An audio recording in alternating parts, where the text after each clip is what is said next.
My millionaire son gifted his mother-in-law a $200,000 ranch. On my birthday, he gave me a $30,000 cabin and a note. Sorry, Mom, I'm busy. But what I found in the cabin's backyard made my phone ring 35 times. I'm glad to have you here. Follow my story until the end and comment the city you're watching from, so I can see how far my story has reached. I stared at the small wooden cabin in front of me, my hands trembling as I gripped the keys Quinn had handed me with all the warmth of someone passing along junk mail. The structure looked decent enough, but after seeing the photos of the sprawling $200,000 ranch he'd bought for his mother-in-law just 2 months ago, this felt like a slap in the face wrapped in cheap ribbon. Happy 66th birthday, Mom, I whispered to myself, my voice barely audible over the wind rustling through the pine trees surrounding the property. The note he'd left with the keys still burned in my pocket. Sorry, Mom, I'm busy. Hope you like it. Quinn, busy. That single word had been his excuse for missing my birthday dinner, for not calling, for treating me like an afterthought in his increasingly complicated life.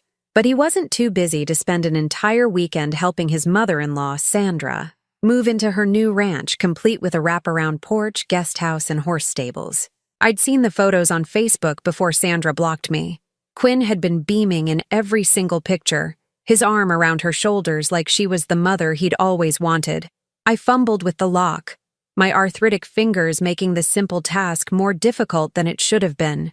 The door finally opened with a groan, revealing a modest interior that smelled of fresh paint and artificial pine air freshener. It was clean, I'll give him that. Basic furniture, a small kitchenette, 1 bedroom, 1 bathroom. Functional, forgettable. My chest tightened as I set my purse down on the small dining table. This was what 38 years of motherhood had earned me. A $30,000 cabin that felt more like a consolation prize than a gift from a son who'd become a millionaire thanks to the sacrifices I'd made raising him alone. I walked to the window overlooking the small backyard, memories flooding back against my will.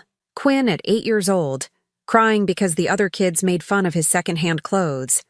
Me working double shifts at the diner to buy him new sneakers, going without lunch for a week to afford them. Quinn at 16, desperate to go on the senior trip to Europe. Me taking out a second mortgage on our tiny house, telling him it was no problem even as I wondered how I'd make the payments. Quinn at 22, graduating from business school debt-free because I'd worked myself to the bone to pay his tuition. I remembered standing in that crowd of proud parents, my uniform still smelling like French fries because I'd come straight from my shift, watching him accept his diploma. He'd looked right at me and mouthed, "Thank you, Mom." For one perfect moment, all the sacrifice had felt worth it.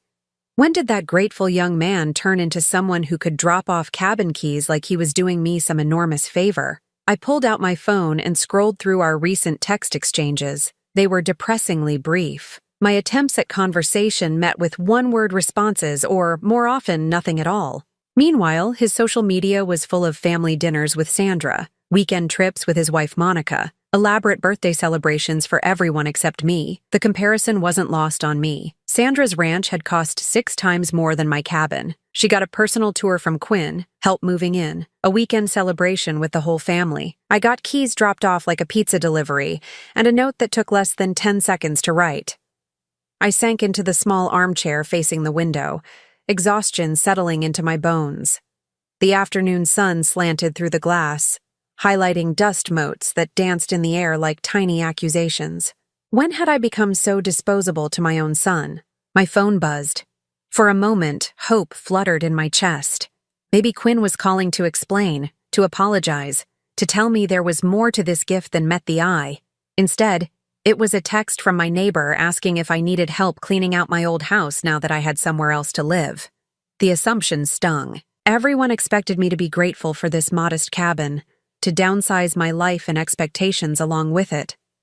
Maybe they were right. Maybe I was being ungrateful. Maybe I should be thankful that Quinn remembered my birthday at all. But as I sat there in the growing shadows, I couldn't shake the feeling that something was fundamentally wrong with this picture. Quinn had always been careful with money, even as a child, but he'd never been cruel. The Quinn I'd raised would have called to explain the gift. would have at least pretended to care about my reaction. This version of my son felt like a stranger wearing a familiar face. I stood up slowly, my knees protesting after the long drive. I might as well explore what I'd been given, modest as it was. The bedroom was small, but clean, with a window facing the woods. The bathroom had been recently updated. The kitchen was tiny, but functional. All perfectly adequate for an old woman who should know her place. As I opened cabinets and drawers, checking what came with the place, I found myself wondering about the math that didn't quite add up.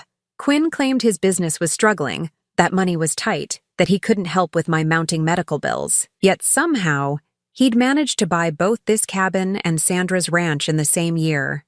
Either his business had suddenly recovered, or he'd been lying about his financial situation. Standing in that empty cabin, surrounded by the scent of fresh paint and broken promises, I felt something shift inside me. The grateful mother who'd spent decades making excuses for her son's behavior was getting tired. The woman who'd worked herself half to death to give him every opportunity was starting to ask uncomfortable questions that maybe I should have asked years ago.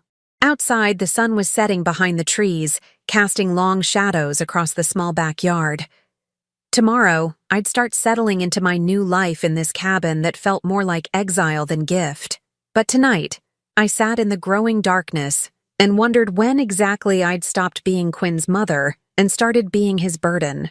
What I didn't know yet was that the answers I was looking for were buried just outside my window, waiting to turn my world upside down. 3 days into living in the cabin, I'd settled into a routine that felt like playing house in someone else's life. Coffee at sunrise, walks in the small garden, evenings reading by the window. It was peaceful in a hollow way, like being wrapped in cotton wool, safe, but suffocating. I was organizing the bedroom closet when I noticed something odd. The back wall seemed shorter than it should be, given the cabin's exterior dimensions. When I pressed against what looked like solid wood paneling, it gave slightly, revealing a hidden compartment behind a loose board. My heart hammered as I worked the board free. Inside was a dusty cardboard box, the kind used for storing important documents. The label on top was written in my late husband Robert's careful handwriting. For Blanche, life insurance, open only if something happens to me. My hands shook as I lifted the box. Robert had died 15 years ago, and I thought I'd handled all his affairs back then. Quinn had been so helpful during that terrible time, taking care of all the paperwork while I was drowning in grief. He'd told me there was no life insurance, that Robert hadn't been able to afford the premiums in his final years. Inside the box were documents that made my blood run cold. A life insurance policy for $450,000, with me listed as the sole beneficiary. Payment records showing premiums faithfully paid right up until Robert's death. And most damning of all, correspondence between the insurance company and Quinn, dated just 3 weeks after the funeral. I read the letters with growing horror. Quinn had contacted the company claiming to act on my behalf as my financial advisor.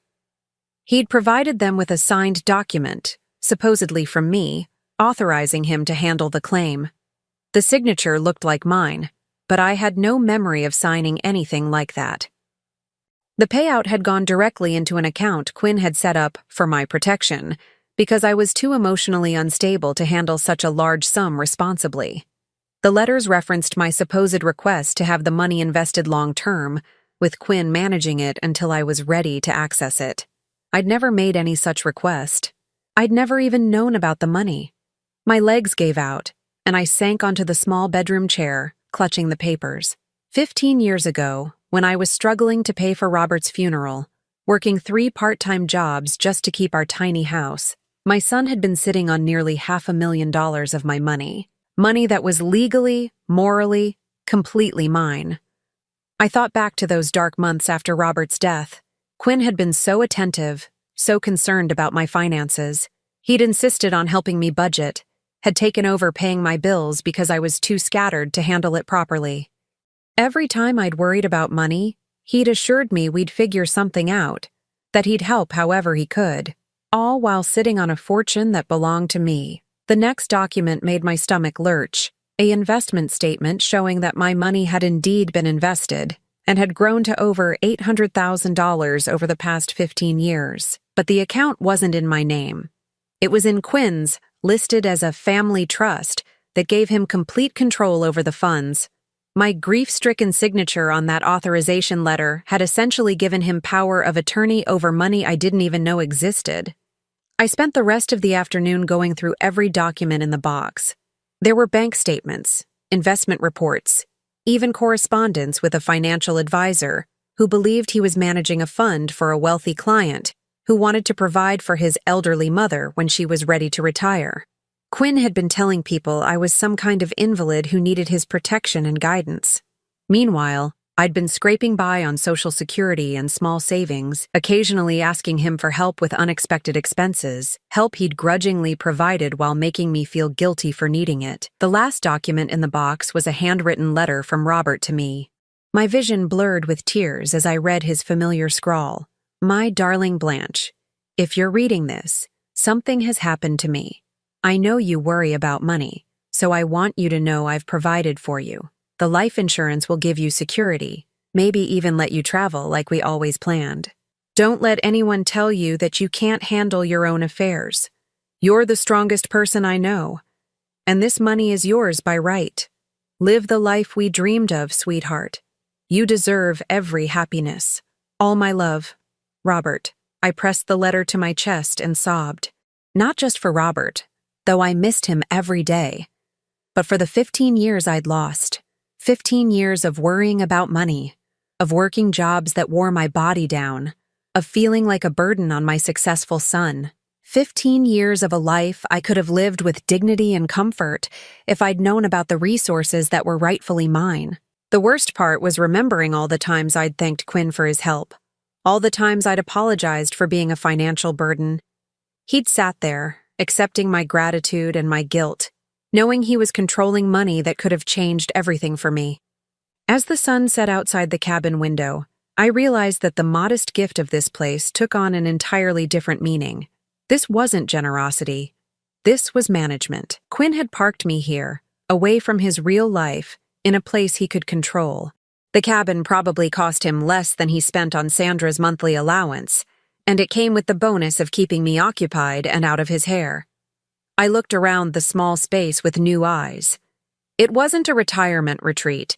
It was a warehouse for an inconvenient mother, furnished just well enough to prevent accusations of neglect. My phone sat silent on the kitchen counter. No calls from Quinn checking if I'd settled in okay, no texts asking if I needed anything. Why would there be? In his mind, he'd solved the Blanche problem by giving me a place to quietly exist while he lived his real life with people who mattered. I walked to the kitchen window and stared out at the darkening woods. Somewhere out there, Sandra was probably hosting another family dinner in her sprawling ranch, surrounded by Quinn and Monica and their children. My grandchildren, who barely knew I existed.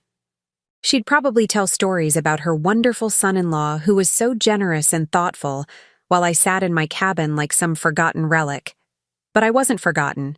I was controlled, and for the first time in 15 years, I knew exactly how and why. The question now was what I was going to do about it. I spent the next morning at the local library, learning how to use their computers to research what Quinn had done with my money. What I discovered made me physically ill. The investment account wasn't just sitting there growing quietly. Quinn had been actively using it. Large withdrawals for family expenses that coincided with major purchases I'd seen on social media. The down payment for his house, Monica's luxury car, even the children's private school tuition was being paid from what was supposed to be my nest egg. But it was the email correspondence I found that truly broke my heart. I'd managed to access some old email accounts Robert had set up years ago, accounts that had been forwarding financial statements to Quinn. Hidden in the spam folder were dozens of messages between Quinn and Monica that painted a picture of me I barely recognized. Monica had written, "Your mother called again asking for help with her electric bill. How much longer do we have to keep up this charade? She's so needy and honestly kind of pathetic." Quinn's response, "I know, but we have to be careful. If she ever finds out about the insurance money, we're screwed. I'll send her $200 and tell her it's all I can manage right now. She'll feel guilty for asking for more." Another exchange from just last month. Monica. She sent another birthday card for Emma with $20 inside. It's embarrassing. I threw it away before Emma could see it. The last thing we need is our kids thinking poverty is normal. Quinn. Good call. I've been thinking we need to create more distance. The cabin was a good start. Maybe we can limit visits to holidays only. That way the kids won't get too attached to someone who's basically living hand to mouth. Monica. Smart. Though honestly, with her health issues, how much longer do we have to deal with this? She's 66? That insurance money should be ours anyway. We're the ones raising the kids and building something with our lives. I sat in that quiet library, surrounded by the gentle sounds of pages turning and keyboards clicking, and felt my world collapse entirely. They weren't just stealing my money, they were erasing me from my grandchildren's lives because they were ashamed of who they thought I was. My hands trembled as I continued reading. There were discussions about my deteriorating mental state that bore no resemblance to reality. Monica had convinced Quinn that I was showing early signs of dementia, that I couldn't be trusted with financial decisions, that keeping the insurance money from me was actually protecting me from myself. None of it was true, but they'd built an entire narrative around my supposed incompetence. The cruelest part was reading Quinn's descriptions of our interactions. Every time I'd called him for help, he'd described it to Monica as evidence of my neediness and poor planning. When I'd worked extra shifts to afford Christmas presents for the grandchildren, he'd told her I was being manipulative by trying to buy their affection. When I'd mentioned feeling lonely in our last phone conversation, he'd written to Monica, "She's getting clingy again. I think we need to be firmer about boundaries. Maybe if she had to manage on her own for a while, she'd develop some independence." Independence. He wanted me to be independent while systematically cutting me off from the resources that would have made that possible. I found records of conversations with their financial advisor, too. Quinn had been planning to move the insurance money into a generational trust that would benefit his children, but would never be accessible to me, even in an emergency. He'd described it as protecting the family assets from potential elder care costs and ensuring the children's future security. He was actively planning to steal my inheritance and pass it to his children, cutting me out entirely. The most damning discovery was a recent email exchange about the cabin purchase. Monica had been furious about the expense at first, until Quinn explained his strategy. The cabin serves multiple purposes. It gets her out of our immediate area so the kids don't have to deal with her neediness. It's cheap enough that it won't impact our real investments. And best of all, it makes us look generous to anyone who might ask questions later.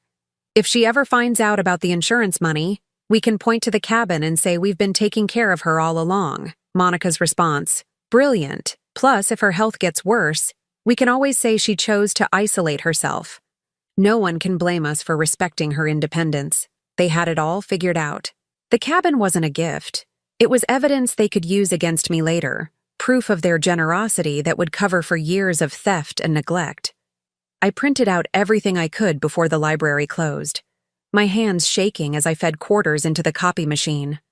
By the time I drove back to the cabin, I had a folder full of evidence that painted Quinn and Monica as calculating thieves who'd been systematically stealing from me while convincing themselves they were the victims of my neediness.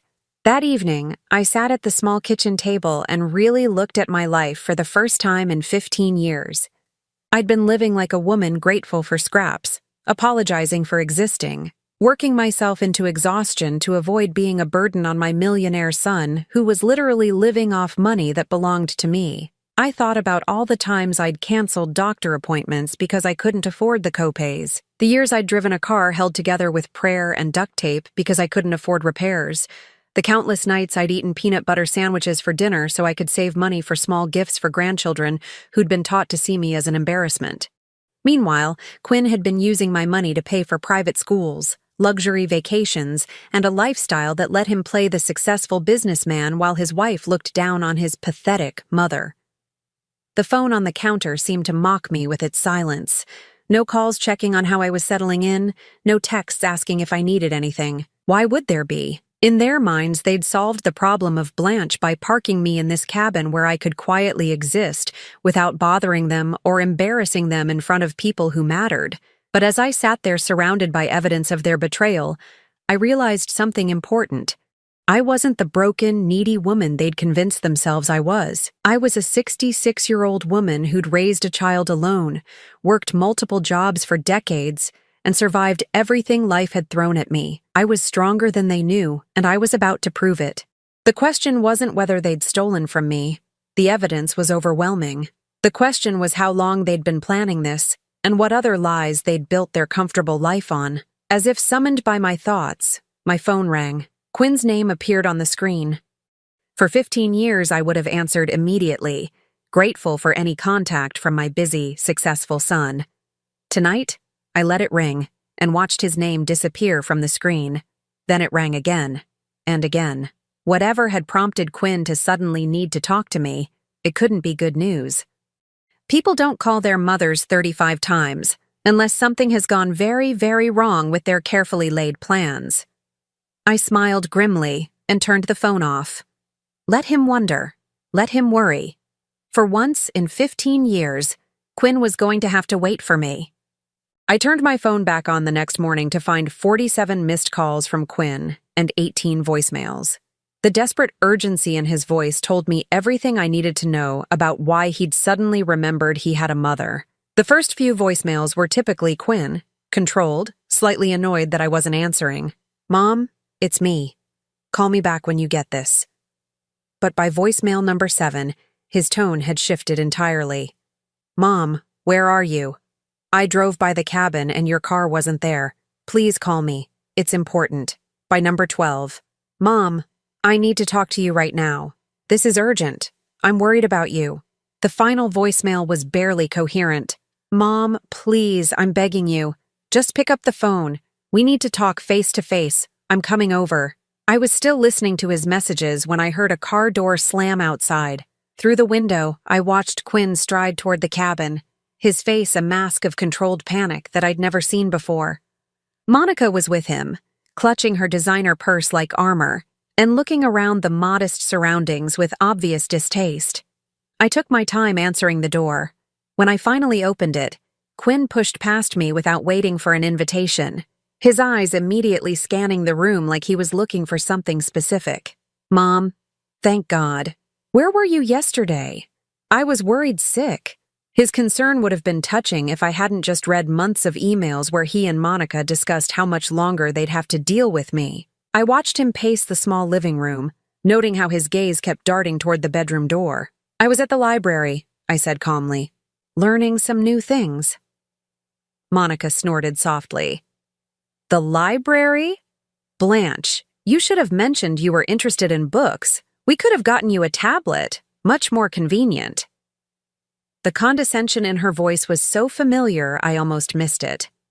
This was how she'd always spoken to me, like I was a child who needed guidance on basic life skills. But now I could hear it clearly, the way you suddenly notice a sound that's been irritating you for years. "What's so urgent that you needed to call me 47 times?" I asked, settling into the armchair like I had all the time in the world. Quinn stopped pacing. 47? "Mom, I wanted to make sure you were settling in okay." "Since when?" The question hung in the air between us. Quinn's face went through several expressions before settling on hurt confusion. "What do you mean?" "I always check on you." "No, you don't." My voice was steady, matter of fact. "You haven't asked how I was doing once since you dropped off those keys. You missed my birthday dinner. You haven't introduced me to your children's friends or invited me to a family gathering in over 2 years. So I'll ask again. What's urgent?" Monica stepped forward, her smile sharp as a blade. "Blanche, you're being dramatic. Quinn has been incredibly generous with you. This cabin alone cost $30,000. Most people would be grateful." "Most people," I repeated slowly. "Tell me, Monica, how much did your mother's ranch cost?" Her smile faltered slightly. "That's completely different. Mom needed space for her horses. And what do I need space for?" Well, the silence stretched uncomfortably. Quinn cleared his throat and tried a different approach. "Mom, you seem upset about something. Why don't you tell us what's bothering you?"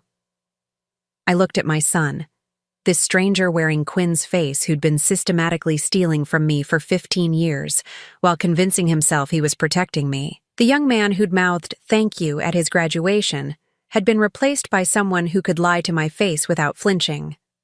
"I found some interesting documents," I said finally, "hidden in the bedroom." Quinn went absolutely still. "What kind of documents?" "The kind your father left for me. The kind you told me didn't exist." If I hadn't been watching closely, I would have missed it. The microscopic glance that passed between Quinn and Monica. They'd rehearsed for this moment. They had a plan. Monica was the first to speak. "Oh, honey, you found those old papers? Quinn, didn't you tell her about the insurance?" Quinn nodded slowly, like he was thinking hard about how to explain something complicated to a confused elderly person. "Mom, I did handle that for you. Remember? Right after Dad died, you were so overwhelmed. You asked me to take care of all the financial stuff. I never asked you to take care of anything." "You were grieving," Monica said gently, her voice dripping with false sympathy. "Quinn was just trying to protect you from additional stress. The money has been safely invested this whole time, growing for your future." "My future," I repeated. "And where exactly is this money now?" Quinn sat down across from me, leaning forward with the earnest expression he'd perfected as a child when he was in trouble. "It's in a secure investment account. I've been managing it carefully, making sure it grows. I was waiting for the right time to transition it back to you. 15 years wasn't the right time." "Oh, Mom, you have to understand. That's a lot of money to manage. I wanted to make sure you were ready for that kind of responsibility." The paternalistic tone in his voice made my skin crawl. This was how he justified it to himself. I was too fragile, too incompetent, too emotional to handle my own inheritance. He was protecting me by stealing from me. "And the withdrawals?" I asked. "The money you've been using for your house, Monica's car, the children's school?" Quinn's face went pale. "How do you? The internet is a wonderful thing," I said. "Full of information, once you know where to look." Monica's mask slipped entirely. "You've been spying on us?" "I've been researching what happened to my husband's life insurance policy, the one my son told me didn't exist while he was using it to fund his lifestyle." "That's not what happened," Quinn said quickly. "Those were loans against the policy. I was going to pay them back." "With what money? And when?" He couldn't answer. We all knew he'd never intended to pay anything back. Monica stood up abruptly, her purse clutched tight in her white-knuckled hands. "I think there's been a misunderstanding here. Quinn has been incredibly responsible with those funds. He's grown them substantially. He's grown them while I worked 3 jobs to pay for my husband's funeral, while I've been rationing my medications because I couldn't afford the copays, while I've been apologizing for needing help with basic expenses." "That was your choice," Monica snapped, her compassionate mask finally discarded. "No one asked you to be a martyr." The words hung in the air like poison. This was what she really thought of me, that my struggles were self-imposed drama, that my poverty was a choice I'd made to manipulate sympathy. Quinn shot his wife a warning look, but the damage was done. The truth was out. "You're right," I said quietly. "No one asked me to be a martyr, just like no one asked you to steal from me." "We didn't steal anything." Monica's voice rose sharply. "That money has been sitting there earning interest for 15 years. You're actually better off than if you'd had access to it." "Better off?" I stood up slowly, feeling every one of my 66 years in my aching joints. "I'm better off working minimum wage jobs instead of enjoying the retirement my husband planned for me. I'm better off feeling like a burden on my successful son who was literally living off my money." Quinn tried one more time. "Mom, I know this looks bad, but I was trying to help. You have to believe that."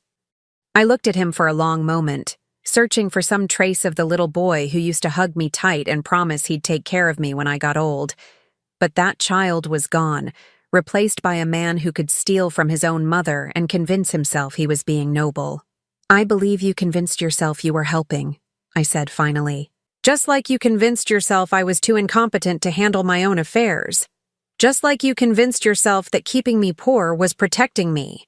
That's not— Get out!" The words came out harder than I'd intended, but I didn't take them back. Quinn blinked. "Mom, get out of my house, both of you." Monica opened her mouth to argue, but I held up a hand. You've stolen 15 years of my life. You've kept me from my grandchildren because you were ashamed of my poverty. Poverty you created. You've lied to me, manipulated me, and convinced an entire family that I was some kind of invalid who needed protection from my own money. I walked to the door and opened it. I said, "Get out." They left, but Quinn turned back at the threshold.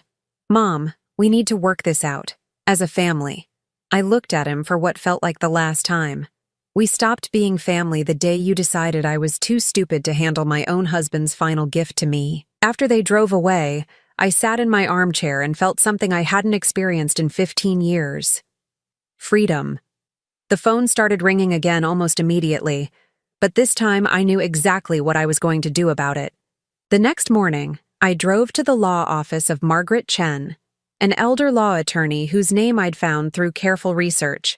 Her office was modest but professional, and she listened to my story with the kind of focused attention I hadn't received from anyone in years. "Mrs.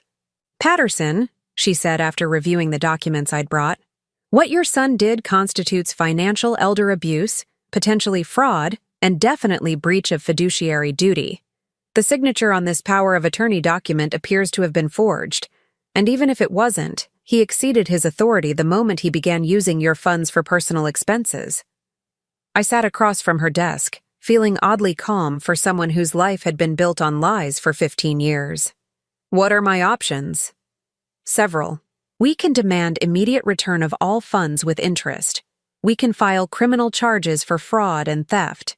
We can pursue civil remedies for damages beyond just the money, compensation for the years of hardship you endured because of his actions." She leaned forward, her expression serious. "But I have to warn you, pursuing this will likely destroy your relationship with your son permanently. Families rarely recover from this kind of legal action." "What relationship?" I asked. "The one where I apologize for existing while he steals my inheritance? The one where I'm kept away from my grandchildren because I'm an embarrassment? That relationship was destroyed 15 years ago. I just didn't know it yet." Margaret nodded. "Then let's discuss strategy." We spent 2 hours going through everything. The forged signature alone was enough for criminal charges, but the pattern of systematic theft over 15 years painted a picture of calculated abuse that went far beyond simple financial misconduct. Quinn had isolated me, controlled me, and stolen from me while convincing himself and others that he was protecting me. "There's something else," Margaret said as our meeting wound down. "The money your son has been using. We can trace every penny of it. His house, his wife's car, the children's school tuition, their vacations, even their grocery bills. All of it funded with money that legally belongs to you." The implications hit me like a physical blow. "Everything? Everything. Your son hasn't been supporting his family through his business success. He's been supporting them with your husband's life insurance policy. In legal terms, they've been living on stolen money for over a decade." I thought about Monica's designer clothes, the children's private school, the family trips to Europe I'd seen posted on social media. All of it paid for with money that should have been securing my retirement, giving me dignity in my golden years. "What happens to them when we file suit?" Margaret's expression was carefully neutral. "The court will likely freeze the accounts immediately. They'll have to return everything that can be liquidated. The house might have to be sold, the cars repossessed. The children will probably have to change schools. Your son's business, if it's been propped up with your money, may collapse." I should have felt guilty about that. The old Blanche would have worried about the grandchildren, would have found a way to blame herself for the disruption to their lives. But I wasn't the old Blanche anymore. "And criminal charges?" "Financial elder abuse is a felony in this state. If convicted, your son could face significant prison time." I drove home in silence, the weight of my decision settling over me like snow. By the time I reached the cabin, I knew what I had to do. That afternoon, I signed the papers authorizing Margaret to file both criminal and civil charges against Quinn. I provided her with copies of every document I'd found, every email I'd printed, every piece of evidence that showed the systematic theft and manipulation I'd endured. "This will take time to work through the courts," she warned me. "Your son will likely try to contact you to pressure you into dropping the charges. He may send other family members to guilt you into backing down." "He can try," I said. but Quinn's response came faster than either of us expected. The next morning, I woke to the sound of pounding on my door. Through the window, I saw Quinn's car in the driveway, but this time he wasn't alone. Monica was there, along with two people I didn't immediately recognize. An older man in an expensive suit and a woman with a briefcase. "Mom!" Quinn's voice was desperate through the door. "Please, we need to talk. I brought my lawyer. We can work this out." I opened the door but didn't invite them in. Quinn looked terrible, unshaven, his clothes wrinkled like he'd slept in them. Monica stood behind him, her face a mask of barely contained rage. The lawyer stepped forward with the practiced smile of someone used to cleaning up other people's messes. "Mrs. Patterson, I'm David Whitmore, Quinn's attorney. I understand there's been a misunderstanding about some financial matters. Perhaps we could discuss this civilly, as family?" "There's no misunderstanding," I said calmly. "Your client stole my husband's life insurance money and has been using it to fund his lifestyle for 15 years while keeping me in poverty." The woman with the briefcase stepped forward. "Mrs. Patterson, I'm Dr. Sarah Mitchell, a geriatric psychiatrist. Your son is concerned about your mental state. These accusations you're making don't align with your previous behavior patterns. Perhaps we should have you evaluated." "You want to have me declared incompetent," I finished. "How convenient." Quinn's face crumpled. "Mom, no, that's not. I just think you might be confused. This is so unlike you. The stress of moving, living alone, maybe some early cognitive issues." "I'm not confused, Quinn. I'm clear-headed for the first time in 15 years. The lawyer tried again. "Mrs. Patterson, litigation is expensive and traumatic for families. Perhaps we could arrange for the gradual return of the funds over time, along with a comfortable monthly allowance that would ensure your security, while Quinn keeps the bulk of my money? While we work out an arrangement that protects everyone's interests," Monica finally spoke, her voice shaking with fury. "You selfish, vindictive old woman. Do you have any idea what you're doing to our children? Emma has friends at that school. Tyler is on the baseball team. You want to destroy their lives over money?" The accusation might have worked on the old Blanche, but I'd spent too many nights reading emails where Monica called me pathetic, too many years apologizing for needing help with bills while she spent my inheritance on luxury items. "I want my money back," I said simply. "The money my husband left for my security, not your children's private school tuition." "Those children are your grandchildren," Monica snapped. "Don't you care about them at all?" "I care about them enough to want them to learn that stealing has consequences." Quinn tried a different approach. "Mom, if you go through with this, you'll never see them again. Monica and I won't let you near our family after what you're putting us through." The threat hung in the air between us. For 15 years, the fear of losing Quinn and the grandchildren had kept me compliant, grateful for scraps, willing to accept whatever treatment they deemed appropriate. But I'd already lost them. I just hadn't admitted it to myself. "I haven't seen them anyway," I said. "You've made sure of that." The psychiatrist tried once more. "Mrs. Patterson, sometimes in our golden years, we can become suspicious of those closest to us. It's not uncommon for elderly people to imagine conspiracies. Get off my property." They all started talking at once, but I'd heard enough. 15 years of gaslighting, of being told I was too emotional, too unstable, too incompetent to handle my own life. Now they wanted to have me declared mentally incompetent so Quinn could legally keep stealing from me. "Get off my property," I repeated, "or I'll call the sheriff." They left, but I could hear Quinn's voice carrying across the yard as they got into their cars. "She's lost her mind. We need to act fast before she does something really destructive." That evening, Margaret called with an update. "Your son's attorney contacted me. They want to negotiate." "What kind of negotiation?" "They're offering to return 60% of the original insurance money, plus they'll pay for your living expenses here at the cabin for the rest of your life. In exchange, you drop all charges and sign a non-disclosure agreement." I almost laughed. Even now, even caught red-handed, they wanted to control me. They'd keep 40% of my money and chain me to this cabin like some shameful family secret they could forget about. "What did you tell them?" "I told them we'd consider it if they returned 100% of the funds plus 15 years of compounded interest, plus damages for financial elder abuse. I also told them the criminal charges aren't negotiable." And their response? They hung up on me. That night, I sat on the small porch of the cabin, listening to the wind through the pine trees and feeling something I hadn't experienced in decades. Peace.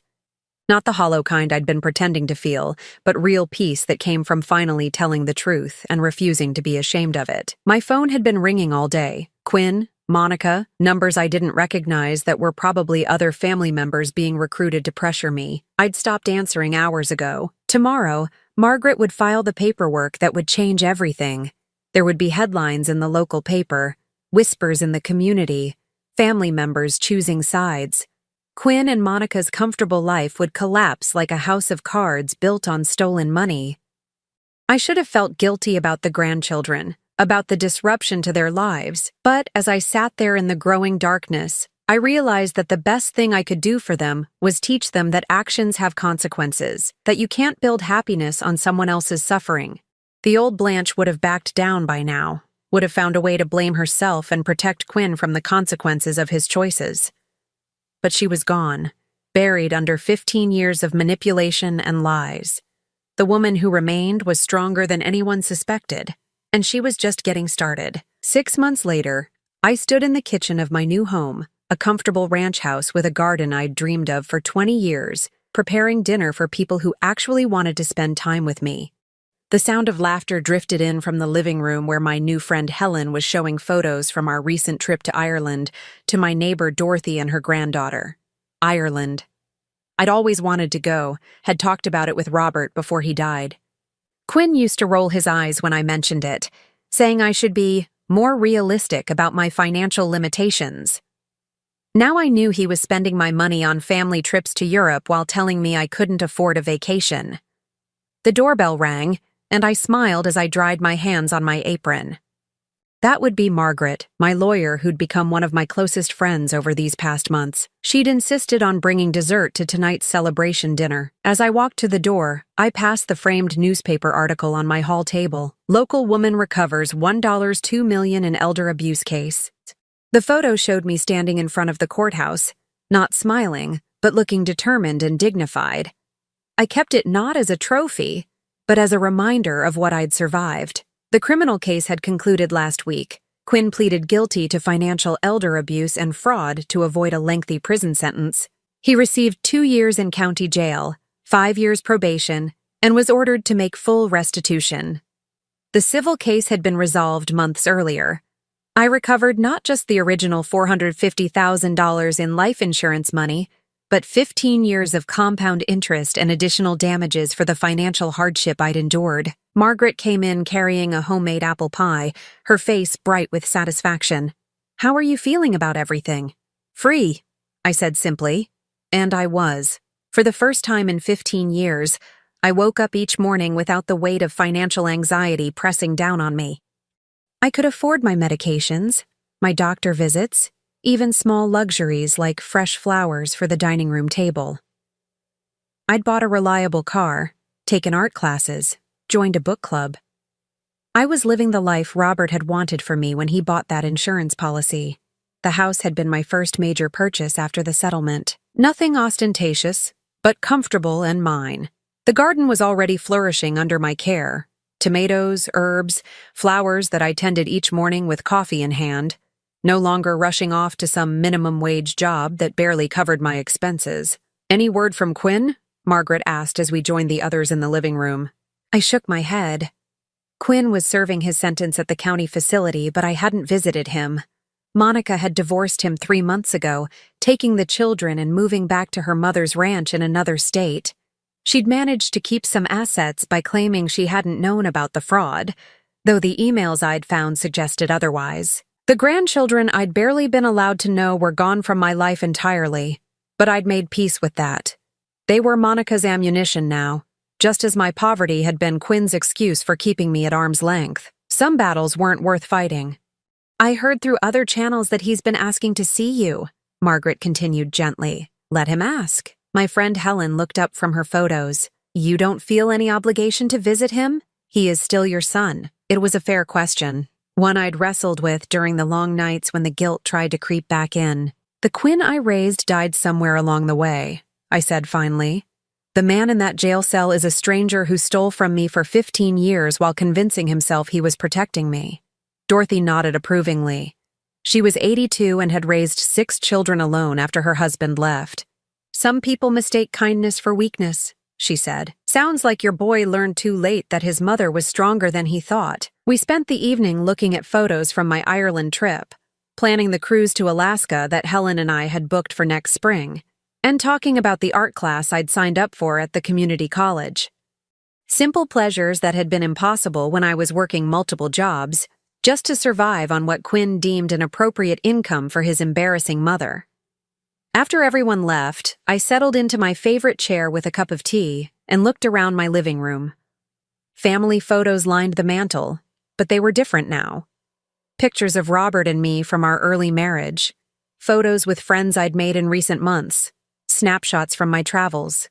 The shrine to Quinn's accomplishments that had dominated my old apartment was gone, replaced by evidence of my own life. The phone rang, and for a moment my heart jumped with old anxiety. But it was just Helen, calling to thank me for dinner and confirm our plans for tomorrow's farmer's market visit. You know, she said before hanging up, I'm so glad we met in that art class. You've become such a dear friend. A friend. Not someone who tolerated me out of obligation or guilt, but someone who genuinely enjoyed my company. It had taken me 66 years to learn the difference. As I prepared for bed, I thought about the woman who'd stood in that cabin 6 months ago, devastated by the difference between a $30,000 cabin and a $200,000 ranch. She'd felt worthless, disposable, grateful for scraps of attention from a son who saw her as an embarrassment. That woman was gone, replaced by someone who knew her worth and refused to accept less than she deserved. The next morning brought an unexpected visitor. I was tending my tomatoes when a car pulled into my driveway. A young woman got out, maybe mid-20s, with Quinn's eyes and Monica's stubborn chin. It took me a moment to recognize Emma, my granddaughter, now grown up and beautiful. Grandma Blanche? Her voice was uncertain, nervous. I set down my watering can and really looked at her. She was wearing jeans and a simple t-shirt, not the designer clothes I remembered from old photos. Her car was modest, practical. Whatever comfortable life Quinn had built on my money was clearly over. Emma, I didn't rush to hug her, didn't gush with grandmotherly enthusiasm. Too much had happened for easy reconciliation. I wanted to see you, to talk to you. She glanced around at my house, my garden, the life I'd built. This is nice. Thank you. We stood in awkward silence for a moment before she continued. Mom told me what happened, about Dad and the money and everything.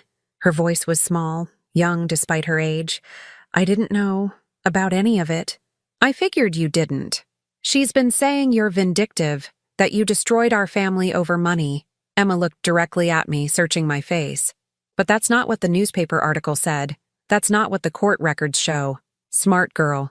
She'd done her own research instead of just accepting her mother's version of events. What do you think? I asked. Emma was quiet for a long time, staring at my tomato plants. I think Dad lied to a lot of people for a very long time. I think maybe we were living a lie and just didn't know it. And now you do know. She nodded, tears threatening. Everything's gone. The house, my school, Tyler's baseball team. Mom acts like it's all your fault, but... She took a shaky breath. If Dad hadn't taken your money, none of this would have happened, right? Right. I'm sorry, she whispered. I'm sorry we barely knew you.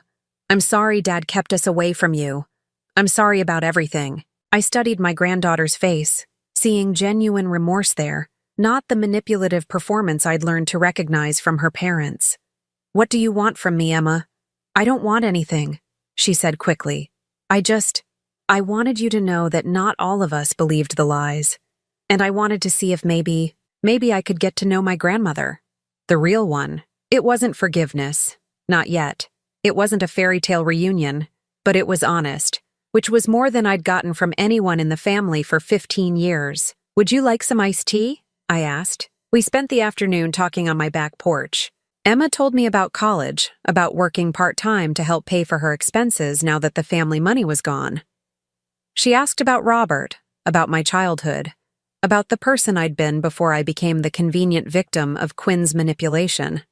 When she left, she didn't ask for money or make promises about staying in touch. She just hugged me, carefully, respectfully, and said, "Thank you for not giving up on yourself."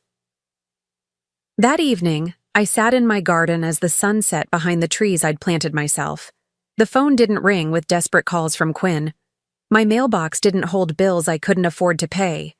My calendar was full of activities I'd chosen, trips I was planning, art classes and book club meetings and dinners with friends who valued my company. Robert's life insurance money was doing exactly what he'd intended, giving me security, dignity, and the freedom to live fully. Not supporting a son who'd learned to see his mother as an ATM to be managed rather than a person to be loved. I pulled out my phone and looked at Margaret's last text. Quinn's attorney called again. He wants to arrange a meeting when he gets out. Still no? I typed back a single word. No. Then I deleted Quinn's contact information from my phone entirely. Some relationships can't be repaired. Some trust, once broken, can't be rebuilt. But that doesn't mean you can't build something new. I was 66 years old, and for the first time in decades, I was exactly where I belonged. Free, dignified, and finally living the life I deserved. The woman who'd accepted scraps and apologized for existing was gone. In her place was someone who knew her worth and refused to settle for less. It had taken me 66 years to learn that lesson, but better late than never. Now I'm curious about you who listened to my story. What would you do if you were in my place? Have you ever been through something similar? Comment below, and meanwhile, I'm leaving on the final screen 2 other stories that are channel favorites, and they will definitely surprise you. Thank you for watching until here.